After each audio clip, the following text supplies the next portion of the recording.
Hello everyone, I am Bhavna Sahni and आज की video में हम डिस्कस करने वाले हैं कि सोशल साइंस के क्या टिप्स एंड ट्रिक्स हैं जिससे हमारे बोर्ड्स पे एसएसटी में काफ़ी अच्छे मार्क्स आ सके। ऑब्वियसली अब बोर्ड्स आने वाले हैं एंड आई बिलीव आप लोगों का सिलेबस ख़त्म हो गया होगा, बट अभी भी काफ़ी बच्चे हैं जिनको फोकस करना पड़ेगा, जिन्होंने हो सकता है स्टार्ट भी ना किया हो या फिर मिड वे हो to complete the syllabus.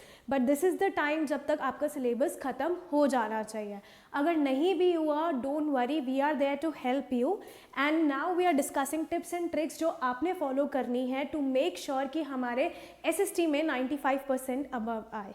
Alright, सो सबसे पहली जो टिप है हमारी वो ये है कि कंप्लीट द सिलेबस। ठीक है, एज यू ऑल नो कि जो एसएसटी है आपका 4 सब्जेक्ट्स में डिवाइडेड है, that is history, geography, political science and economics. All right, and सबकी वेटेज कितनी है? Obviously 25%, political science also 25% and economics also 25%।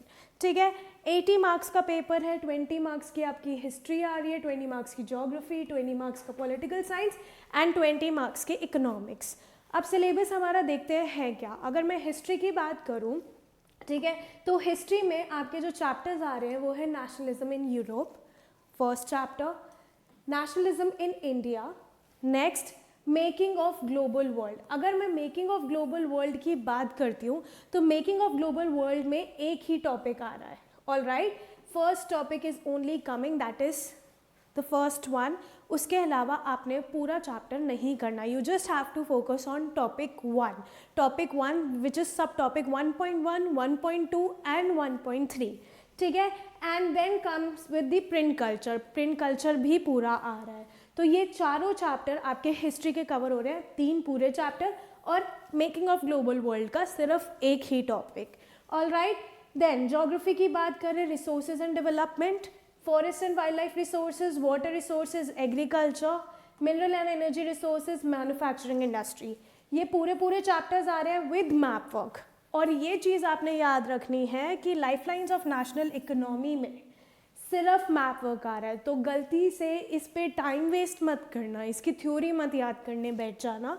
ठीक है, पॉलिटिकल साइंस में आ रहा है power sharing, federalism, gender, religion, caste, political parties and outcomes of democracy. फिर आता है इकोनॉमिक्स में again 4 chapter, that is development, sectors of Indian economy, money and credit and globalisation. So guys you have to make sure that you have to complete your syllabus. अगर अभी भी नहीं हुआ तो पूरा दिन लगाओ, रात भर जागो, लेकिन किसी तरह ये सिलेबस दिसंबर में ही ख़त्म करो, जनवरी तक इसको मत ले जाने देना, वरना हमें बाकी प्रिपरेशन करने में, पेपर करने में काफ़ी दिक्कत आएगी, क्योंकि हमें और भी सब्जेक्ट पे फोकस करना है। सिर्फ एसएसटी में फोकस करने से हमारे मार्क्स नहीं आएंगे, हमें 5 सब्जेक्ट पे फोकस करना है। All right, then next tip and trick जो हमें फॉलो करनी है वो ये है कि हमें एग्ज़ाम पैटर्न पता होना चाहिए कि क्या आ रहा है, because we have to follow this exam pattern and इसी एग्ज़ाम पैटर्न के हिसाब से आपका सीबीएसई का बोर्ड का पेपर बनेगा और इसी के हिसाब से हमें पूरी तैयारी करनी है। राइट, तो सबसे पहले अगर आपने खोला हो अपना सैम्पल पेपर जो सीबीएसई ने अपलोड किया है वो है एमसीक्यू। राइट, वो क्या है? एमसीक्यू। ठीक है, अगर एमसीक्यू की बात करें तो आपका पेपर खुलते ही एमसीक्यू आएगा, जिसमें आपके 20 मार्क्स के एमसीक्यू होंगे, 1 mark each. All right, which is 1 mark each. All right, और वेटेज कितनी हो गई? 25%। ठीक है, उसके बाद आते हैं very short question. Very short question की अगर मैं बात करूं तो यहाँ पे 8 मार्क्स के 4 क्वेश्चन होंगे। क्या? 8 मार्क्स के 4 क्वेश्चन, 4 क्वेश्चन 2-2 मार्क्स के। राइट, टोटल इज 8 मार्क्स जिसकी वेटेज है 10%। तो एमसीक्यू की 25% वेटेज है, शॉर्ट क्वेश्चन जो 2-2 मार्क्स के 4 क्वेश्चन आएंगे उसकी वेटेज है 10%। राइट, फिर उसके बाद आते हैं 3 मार्कर्स। 3 मार्कर्स के 5 क्वेश्चन होंगे एंड 5 क्वेश्चन होंगे तो दैट मीन्स 15 मार्क्स, वेटेज हो गई आपकी 18.75%। अभी भी एमसीक्यू की वेटेज सबसे ज़्यादा है। फिर आते हैं long questions. Long question is section F. उससे पहले हम केस स्टडी डिस्कस करते हैं। 3 केस स्टडीज आएंगी 4 मार्क्स की, हर केस स्टडी में 3 क्वेश्चन होंगे, एक क्वेश्चन 2 मार्क का होगा, बाकी के 2 क्वेश्चन 1 मार्क के होंगे। तो केस स्टडीज़ आने वाली है आपकी 3, जो टोटल हो गए 12 marks. All right, and which is 15% weightage of your paper. उसके बाद आता है narrative question which is the long question. 5 marks के 4 क्वेश्चन होंगे, दैट मीन्स 20 मार्क के आपके नरेटिव क्वेश्चंस होने वाले हैं, एंड इसका वेटेज इज़ अगेन 25%। तो जिन्होंने MCQ अच्छे से कर लिए, लॉन्ग क्वेश्चन अच्छे से कर लिए, तो पास तो वो हो ही जाएगा। लेकिन हमें सिर्फ पास नहीं होना, हमें बहुत अच्छे मार्क्स लाने हैं, तो हमें सब पे फोकस करना है। And the last is map. 2 marks का मैप आपका आता है हिस्ट्री से, 3 मार्क्स का मैप आता है आपका ज्योग्राफी से। ऑल राइट, एंड जिसका टोटल हो गया 5 मार्क्स और इसकी वेटेज होगी 6.25%। तो इसी पैटर्न के हिसाब से you have to prepare yourself for SST। All right, और ये पेपर बहुत इजी आने वाला है। अगर आपने 30 से 40 सैम्पल पेपर अटेम्प्ट कर लिए अपने बोर्ड से पहले, तो बहुत ईजिली आप वो कर लोगे। सैम्पल पेपर कहाँ से मिलेंगे, कैसे मिलेंगे, हम नीचे लिंक प्रोवाइड करेंगे। You will going to get the link in the description box. All right, then moving towards the next step, solve CBSE sample paper. आप लोगों को पता होगा कि CBSE का sample paper is already uploaded. ठीक है, CBSE की वेबसाइट से आपको सैम्पल पेपर मिल जाएगा, ये ऑलरेडी अपलोड हो चुका है। तो प्लीज़ जाके इसे डाउनलोड कर लिए। जिनका सिलेबस पूरा हो चुका है, जिसको एग्ज़ाम पैटर्न पता चल चुका है, प्लीज़ फॉलो टिप 3। CBSE का पेपर करिए, इसको सॉल्व करिए। इसको सॉल्व करना बहुत इंपॉर्टेंट है। इससे आपको ये पता लगेगा कि आपका पेपर कैसे आ रहा है और आपने कैसे करना है।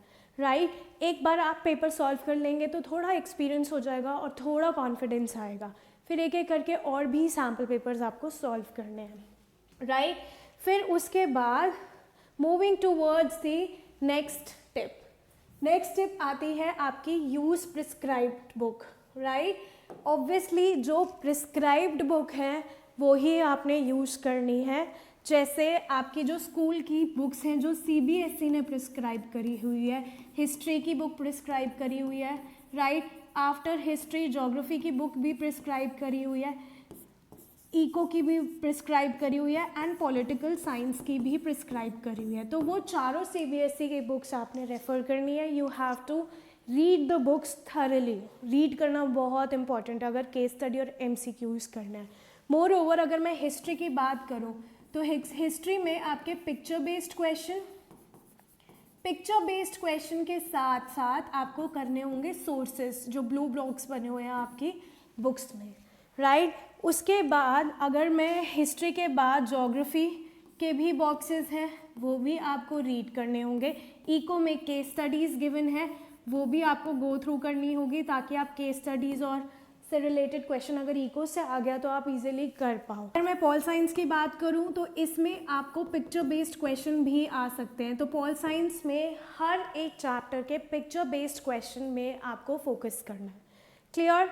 Then moving towards the next step, and जो हमारी नेक्स्ट स्टेप है वो है make proper study time table. देखो, आपके पास सिर्फ एक सब्जेक्ट नहीं है जिस पे आपको फोकस करना है, आपको पूरे 5 सब्जेक्ट्स पे फोकस करना है। आपको इंग्लिश पे फोकस करना है, आपको हिंदी पे भी फोकस करना है, फिर मैथ्स आता है। ऑब्वियसली मैथ्स के लिए भी ज़्यादा फोकस चाहिए हमें, साइंस के लिए भी चाहिए और SST के लिए भी चाहिए। तो आपको इन 5 सब्जेक्ट पे फोकस करना है, ठीक है। और इन 5 सब्जेक्ट का सिलेबस काफ़ी वास्ट है। कोई ये तो है नहीं कि सब में एक एक चैप्टर या 2 चैप्टर आ रहे हैं, पूरी बुक आ रही है ऑलमोस्ट, ठीक है। तो इस वास्ट सिलेबस को करने के लिए हमें प्रॉपर टाइम टेबल बनाना होगा। बिना टाइम टेबल के आप नहीं चल सकते। एंड मेक श्योर कि वो जो टाइम टेबल है आप उसको स्ट्रिक्टली फॉलो करो। टाइम टेबल बना तो सब लेते हैं, लेकिन फॉलो करना सबके बस की बात नहीं है। तो ऐसा टाइम टेबल बनाओ जो आप फॉलो कर सको। एक चीज़ और, मैं ये नहीं कहूँगी 5-5, 6-6 घंटे रेगुलर पढ़ो, 45 मिनट्स पढ़ो, 1 आवर पढ़ो, 15 मिनट की ब्रेक लो, फिर पढ़ना स्टार्ट करो, फिर 15 मिनट की ब्रेक लो। ऑब्वियसली ये मत करना चलो आज हमने 15 मिनट की ब्रेक ले ली, 15 मिनट पूरे हो गए, लेकिन 15 मिनट के बाद चल यार 5 मिनट और बैठ जाता हूँ, अभी आधा घंटे में स्टार्ट करता हूँ। ये सब नहीं करना, क्योंकि अब बोर्ड्स हैं, नॉर्मल मिड टर्म या प्री बोर्ड्स नहीं है। सो प्लीज़ मेक श्योर कि जो टाइम टेबल हो उसको आप स्ट्रिक्टली फॉलो करो, right. Then next tip, create quick notes and charts, right. अगर मैं एसएसटी की बात करूं तो आपको ये ज़रूर पता होगा कि एसएसटी में बहुत सारे इम्पॉर्टेंट इवेंट्स होते हैं, राइट। कितने इम्पॉर्टेंट इवेंट्स हम पढ़ते हैं एसएसटी में। इवेंट्स के साथ साथ हम कुछ डेट्स पढ़ते हैं, राइट। कुछ इवेंट्स ऐसे भी होते हैं जो फुली डिस्क्राइब्ड होते हैं, राइट। तो मेक श्योर इन इवेंट्स का, इन डेट्स का आप प्रॉपर फ्लो चार्ट बनाओ। इंपॉर्टेंट की टर्म्स लिखो related to event, all right. Important की टर्म्स लिखो रिलेटेड टू इवेंट, राइट। और इन की टर्म्स से, इन फ्लो चार्ट से आप इजीली इन मोमेंट पे रिवीजन कर सकते हो। फ्लो चार्ट से, कंसेप्ट मैपिंग से, माइंड मैपिंग से याद करना सबसे इजी होता है। तो मैं तो यही सजेस्ट करूँगी कि पूरी एसएसटी आप फ्लो चार्ट के थ्रू कर सकते हो अगर करना चाहो तो, राइट। उसके बाद let's move towards the next step, revise the topic at regular interval. SST एक ऐसा सब्जेक्ट है, बहुत बच्चों के साथ ऐसा भी होता होगा कि हमने याद करा और हम भूल गए, और जब पढ़ने बैठते हैं यार हमें तो कुछ याद ही नहीं है, कैसे करें, अब टाइम ख़त्म हो गया, पेपर अच्छा नहीं होगा, ऐसा होगा। आज आपने एसएसटी ख़त्म कर लिया, आप 1 महीने तक उसको हाथ नहीं लगाओगे तो आपके साथ बोर्ड में ऐसा ही होगा कि भाई अब तो कुछ नहीं आता, सर पकड़ के बैठ जाओगे। हमें ऐसा नहीं करना, हमें सर नहीं पकड़ना। तो मेक श्योर आप हर रेगुलर इंटरवल पे एसएसटी रिवाइज करो। अगर आपकी एसएसटी कंप्लीट हो गई है तब भी मैं ये बोलूँगी कि रोज़ 1 घंटा एसएसटी को दो और उसकी रिवीजन करो, उसके सैम्पल पेपर्स करो, तभी आप ये रेगुलर रिवीजन कर पाओगे। वरना सही बता रही हूँ एसएसटी में सर पकड़ के बैठ जाओगे पेपर के टाइम पे, ठीक है। देन आता है watch history and geographical video. See there are many student जिनका विजुअल एड्स बहुत अच्छा होगा, राइट, जिनको विजुअली ज़्यादा अच्छा लर्न होता होगा। तो विजुअल रिप्रेजेंटेशन क्या होता है? विजुअल रिप्रेजेंटेशन जब आप किसी चीज़ से रिलेटेड मूवीज़ देखते हो, फिल्म्स देखते हो, शॉर्ट फिल्म्स हो गई, मूवीज़ हो गई, ठीक है, शॉर्ट वीडियोस हो गई, पिक्चर्स हो गई, ठीक है। अगर आप ग्राफिकल वीडियोस या फिर हिस्टोरिकल वीडियोस देखते हो तो वो आपके माइंड में बैठ जाती है, क्योंकि विजुअल रिप्रेजेंटेशन एक ह्यूमन को ज़्यादा अच्छे तरीके से याद होती है as compare to the reading concept, case studies read करना, थ्योरी रीड करना। Visual representation is much better. So I would suggest you to read geographical videos, see geographical videos, see history videos, वो आपके दिमाग में बैठ जाएंगी, right. उसके बाद अब मूव करते हैं towards next, take expert help. I am sure कि कुछ ऐसे टॉपिक होंगे कि आप जितना मर्जी खुद बैठ के कर लो बट आपसे वो नहीं होंगे। उस टाइम पे आपको क्या करना है? उस टाइम पे आपको एक्सपर्ट की हेल्प लेनी है, ऑल राइट। उस टाइम पे आपको क्या करना है? You have to take the expert help. अपने पेरेंट्स की हेल्प ले सकते हो if they are aware about the topic you are starting. अपनी स्कूल टीचर्स की हेल्प ले सकते हो, अपनी ट्यूशन टीचर्स की हेल्प ले सकते हो, या हमारी भी हेल्प ले सकते हो। अगर आपको कोई भी डाउट है किसी भी टॉपिक में, you can comment in the comment box so that I can make a video for you on that particular topic. More over SST की वीडियोज़ के लिए हमने एक लिंक शेयर किया है डिस्क्रिप्शन बॉक्स में, ठीक है। उस लिंक पे आप क्लिक करोगे तो वहाँ चैनल पे आपको एसएसटी की वीडियोस मिल जाएगी। So make sure that you take expert help, because I know according to my experience there are many topic जो आप अकेले नहीं कर सकते हो, आपको दूसरों की हेल्प चाहिए होगी। एंड आपके पास हेल्प करने के लिए बहुत लोग हैं, आपके फ्रेंड्स हैं, आपके टीचर्स हैं, आपके पेरेंट्स हैं, if they are aware about the topic, हम लोग हैं। So you can comment in the comment box if you have any doubt related to the topic and I will make sure कि वो आपके लिए topic से related video बनाई जाए। All right, then after that next help is stay away from distractions। आज की life में हमारे पास बहुत सारी distractions हैं। अगर हम फ़ोन लेते हैं, इंटरनेट लेते हैं to research about something very useful related to your subject, but हम उससे डिस्ट्रैक्ट होके क्या चलाना शुरू करते हैं? फेसबुक, इंस्टा, स्नैपचैट, व्हाट्सएप, ठीक है। उसके बाद अब तो बच्चों का दिमाग ख़राब हो ही गया है, शॉर्ट्स, रील, ये सब चीज़ें आ गई हैं बच्चों का दिमाग ख़राब करने के लिए, डिस्ट्रैक्ट करने के लिए।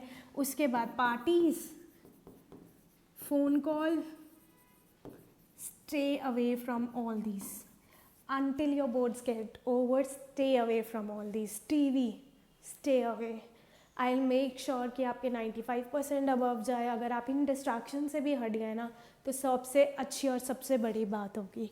All right, then moving towards the next last minute tips and tricks. So ये चीज़ें आपने ज़रूर ध्यान में रखनी है।